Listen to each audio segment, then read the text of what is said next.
আসসালামু আলাইকুম। কুয়েতের ফ্লাইট কি নিয়মিত চলছে নাকি ফ্লাইট ক্যান্সেল হচ্ছে?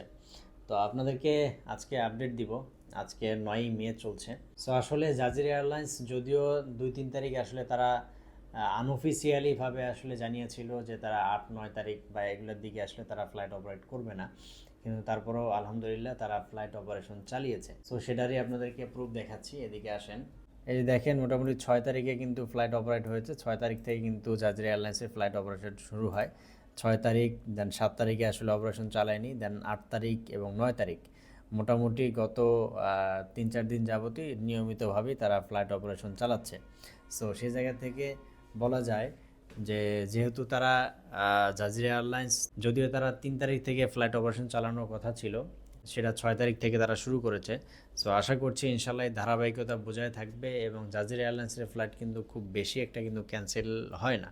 কুয়েত এয়ারওয়েজে যে পরিমাণ ফ্লাইট ক্যান্সেল হয়েছে ইতিপূর্বে, অনেকেই দেখা গেছে জাজিরা এয়ারলাইন্সের টিকিট ক্রয় করতে চাচ্ছেন না, কিন্তু কুয়েত এয়ারওয়েজের টিকিট ক্রয় করতে গেলে ভাই আপনার পুরো একদম মাথা নষ্ট হয়ে যাবে, অনেক প্রাইস। ঠিক আছে, জাজিরা এয়ারলাইন্সের তুলনায় কুয়েত এয়ারওয়েজের প্রাইস অনেক। সো এই জন্য আমরা প্রেফার করি হচ্ছে জাজিরা এয়ারলাইন্স। আপনার যদি বাজেটের কোনো সমস্যা না থাকে তাহলে আপনি কুয়েত এয়ারওয়েজ চুজ করতে পারেন।